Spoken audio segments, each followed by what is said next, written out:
Friends, listen carefully. Money is a servant, never a master. God never designed wealth to control you. He designed it to fuel your assignment. But if you don't tell your money where to go, it will choose the wrong destination every single time. Proverbs 29:18 declares, "Where there is no vision, the people perish." Without vision, money becomes a vapor. You can earn more than your neighbors and still feel empty because you've confused income with destiny. Today, I want to open your eyes to 7 money habits that quietly keep people broke. As we move through each one, ask yourself, is this hiding in my life? Because what you tolerate will eventually dominate. Let's begin with number 1. Living without a financial vision. Look, if you don't give your money a mission, it will create its own and it will not serve you. I once met a business owner bringing in more in a month than some families earn in a year. Yet he was drowning in anxiety. Why? He had no plan, no picture of the future. Every new dollar simply disappeared. Vision is the map that tells resources where to travel. Imagine a builder showing up with bricks and cement, but no blueprint. Chaos, right? That's how many treat their income, raw material with no design. Break this by dreaming on purpose. Ask God, what do you want these resources to accomplish through me? Provision follows purpose, like a river follows gravity. When you grasp that, your money stops wandering and starts working. Number 2 is a silent thief, spending more than you earn. Culture shouts, upgrade everything. A raise arrives, and instantly we think, new car, bigger apartment, fancier wardrobe. But Proverbs 22:7 warns, the borrower is servant to the lender, and servants cannot lead. I've watched families double their income and still sink deeper into debt because every increase became an excuse to consume. It's not what you make, it's what you manage. Freedom comes when you decide, I will not let culture dictate my lifestyle. Sometimes the most spiritual thing you can say is no. No to another subscription. No to a bigger payment. Yes to breathing room and future dreams. Let's move to number 3. Ignoring the principle of honor. Whatever you refuse to honor, you eventually lose. When we keep everything for ourselves, we're declaring independence from the source. Malachi 3:10 challenges us to bring the first portion to God and watch Him open heaven's windows.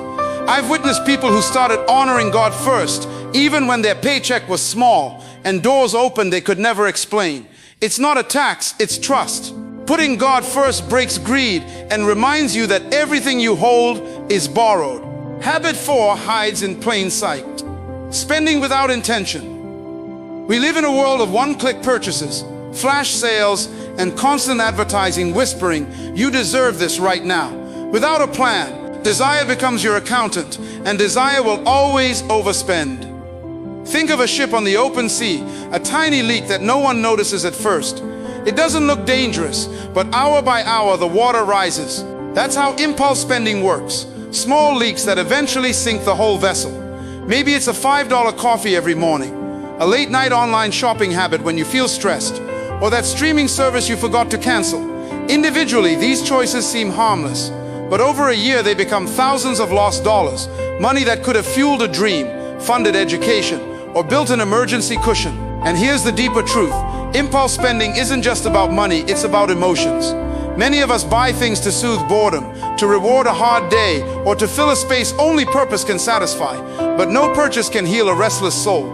So pause before every swipe. Ask yourself, is this a need or a momentary feeling? Give big decisions a day to breathe. Walk out of the store, close the laptop, pray about it. 9 times out of 10, the urge will pass. A spending plan is not punishment, it is freedom. When you decide ahead of time where your resources will go, you sleep with peace, not panic. A plan isn't a cage, it's a set of wings, wings that lift you toward your God-given future. Number 5 is subtle. Refusing to learn about money. Proverbs 4:7 tells us, wisdom is the principal thing, therefore get wisdom. Many stay broke not because they lack income, but because they lack understanding. I've met people who can describe every sports stat, every TV show plot, yet have no idea how interest rates work or how to read a simple financial statement. They spend hours scrolling social media, but never 15 minutes learning how to steward the blessings already in their hands. The economy will change, new technologies will appear, but wisdom keeps you ready for any season. A single idea, a single conversation can save you thousands or launch a business. Make it a lifestyle to learn. Listen to mentors who walk with integrity. Study how money flows, how giving, saving, investing, and creating value truly work. Even reading one chapter of a book a week or listening to a podcast during your commute can transform your perspective. Ignorance is the most expensive habit you will ever own, and wisdom is the only investment that never loses value. Here's number 6, spending every penny that touches your hand. Proverbs 21:20 says, "The wise store up choice food and olive oil, but fools gulp theirs down."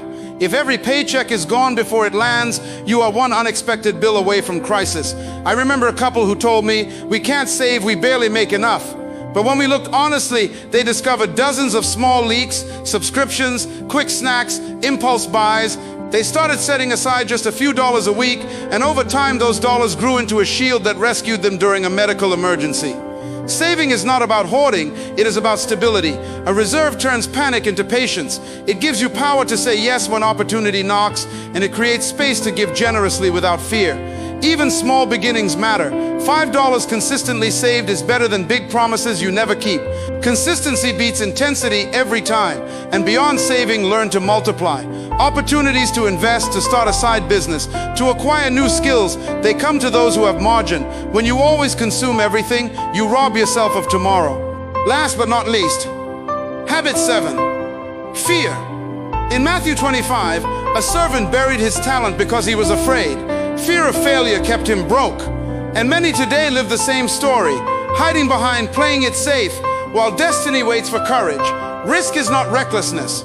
It's stepping forward when the outcome isn't guaranteed, trusting that God rewards faith and diligence.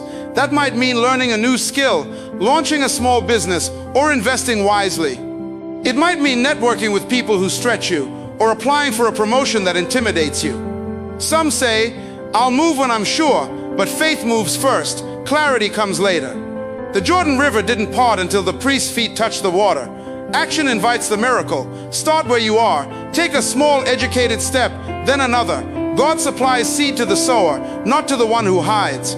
The question is not, what if I fail? The real question is, what future am I forfeiting if I never try? Fear whispers, stay comfortable. Faith declares, step forward. Your choice determines your harvest. Remember this, money follows purpose. It was never meant to control you, only to serve the vision God placed in your heart. These 7 habits aren't just about dollars, they're about destiny. Every choice you make with money is a choice about who you trust, fear, or faith. So start small, just one decision today. Break agreement with lack. Treat every resource as seed, and let your money serve your mission. You are not a prisoner of your paycheck. You are a steward of heaven's resources. Change one habit and you change your future. Change your future and you change the lives connected to you. Let this be your turning point, because when you walk in God's wisdom, lack loses its grip and destiny begins to flow.